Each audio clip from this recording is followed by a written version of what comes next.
Well, here's another Craigslist find I got, continuing with the red theme I seem to be having.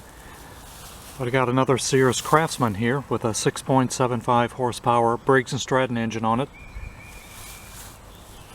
And he has hit something pretty hard with this to, looks like the blade is bent.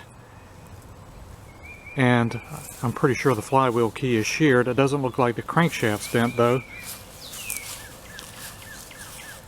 I got a similar one like this last year, but the wheels were different on it. It was a 22 inch. This is a 21 inch. Self-propelled. Does have oil in it. Not full like it should be, but still has compression.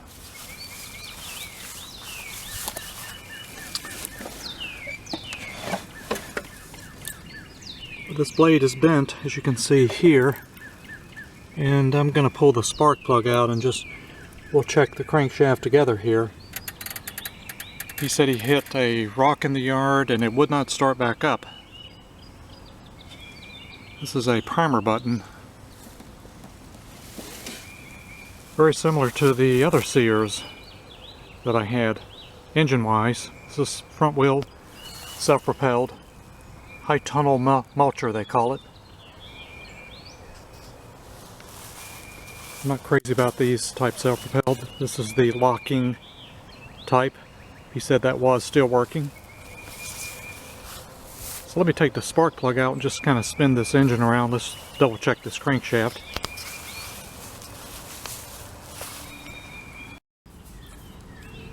So I pull the spark plug out. It looks pretty good, probably the original one. And I forgot to show the air filter before I show the blade. It actually looks like it's pretty clean, and it's more than likely the original one as well. Not too bad. It can be clean.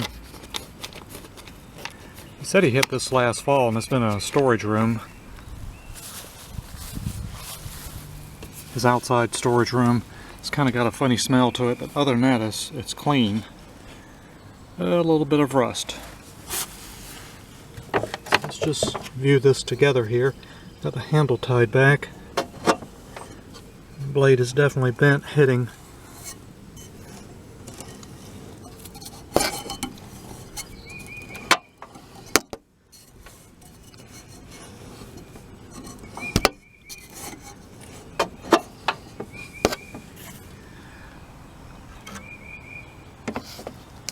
I don't see the crankshaft being bent.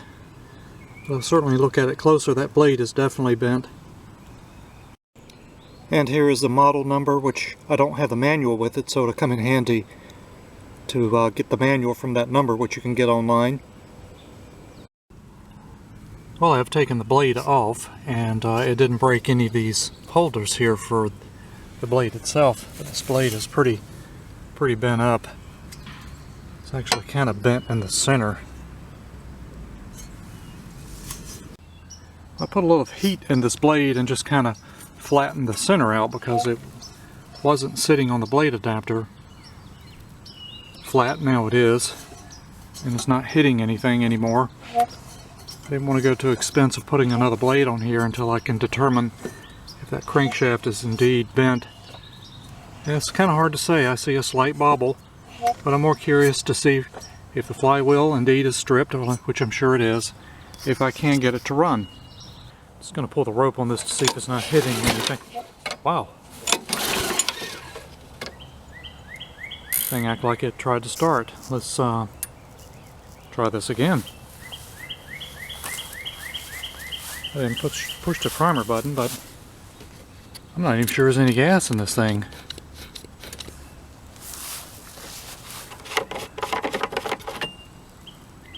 Very little. It actually felt like it kicked back on me.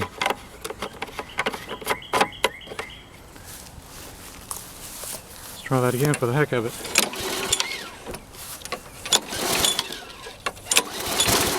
I was trying, my goodness. That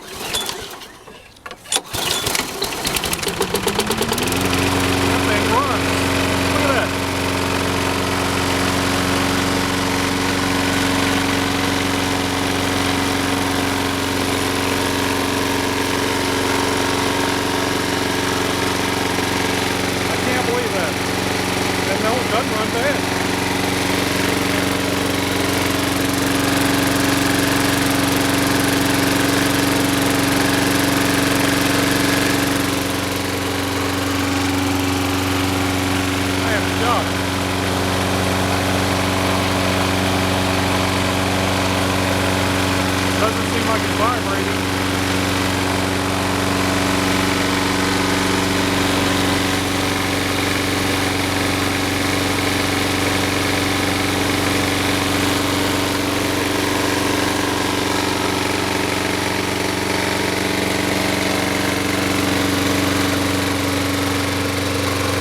that is self-propelled. My goodness.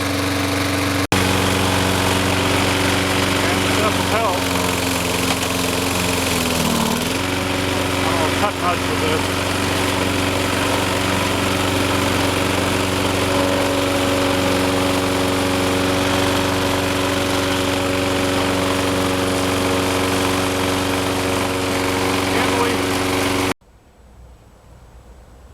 Well, that is unbelievable that this thing started up. I had just pulled the rope on it to make sure the blade wasn't hitting anything, and I felt it kick back. And then press the primer button. It's not much gas in it, and this is last year's gas, and this thing started up with what was determined to be a bent crankshaft from the owner, or damaged where it wouldn't start. So I won't have to take the flywheel off afterwards. But I didn't want to run it long. I want to go ahead and change the oil in this and just check it over very good, particularly the blade, and run it for a while, make sure everything's okay on this.